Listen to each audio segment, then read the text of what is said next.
Hi friends, இன்றைக்கி 2 டேட்டுக்கு நடுப்புற எத்தனை நாட்கள் இருக்குன்றத பார்க்க போகிறோம். அது ரொம்ப எளிமையான வழி எப்படி பார்க்குறதுன்னு பார்ப்போம். இதை ஸ்டார்ட் டேட்டுன்னு வச்சுப்போம், இதை எண்ட் டேட்னு வச்சுப்போம். இப்போ B1ல் ஸ்டார்ட் டேட்டை, B2ல் எண்ட் டேட்டை போடுறோம்.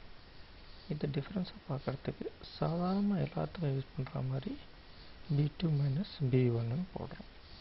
போட்டுட்டு அப்புறம் இங்கே ஃபார்மேட் செல்ஸுக்கு போய் இதை ஜென்ரல்னு மாற்றினீங்கன்னா உங்களுக்கு இது ரெண்டுத்துக்கும் நடுப்புற டிஃப்ரென்ஸ் டேஸில் உங்களுக்கு கிடைக்கும். இதுதான் ஒரு ரொம்ப ஈஸியான வழி பார்க்குறதுக்கு.